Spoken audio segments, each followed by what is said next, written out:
everyone. First of all, I would like to thank each and every one of you for making time for Lucky Land. This is a dream come true for me, for a lot of us. We mounted this event to mark our 2nd anniversary of living the fantasy of Lucky Beauty. Grabe, parang kahapon lang, gamitin ko yung partners ko, tapos daladala ko yung mini iPad ko. Meron ako yung iPad mini. Tapos pinapakita ko lang sa kanila yung drawings ko nung 17, 18 ako.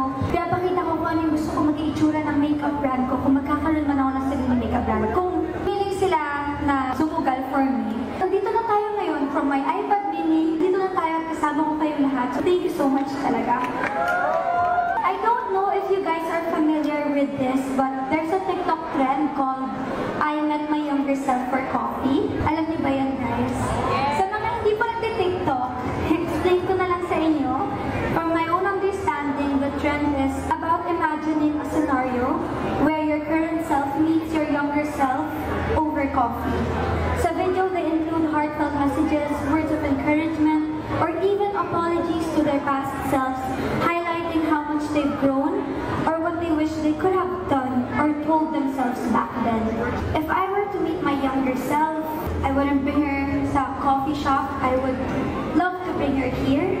I would love to bring her here sa Lucky Land, and I'd want to show her the fruits of her labor, and I'd tell her thank you for not giving up. She has always worked hard and dreamed of having her own makeup brand since she was 12 years old, and at that time it was such a dark place, a very, very dark time for her, that dreaming of something this big seemed impossible. Pero yun nga, andito na tayo ngayon. We're on our 2nd year, celebrating our first big event, and I hope this is just the first of many. A lot of this is thanks to all of you na naniniwala sa brand ko, sa Lucky Beauty. Maraming salamat po ulit. Also, I would like to personally thank my team.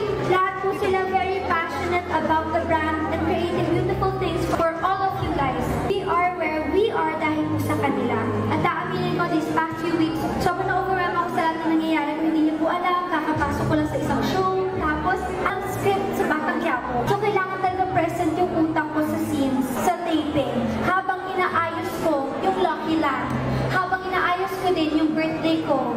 Honestly, kinakabahan ako na baka wala akong maiambag sa event na to. Kinakabahan ako kasi sobrang stress ako given na nahati na yung utak, katawan ko, and everything. Pero thanks to my team.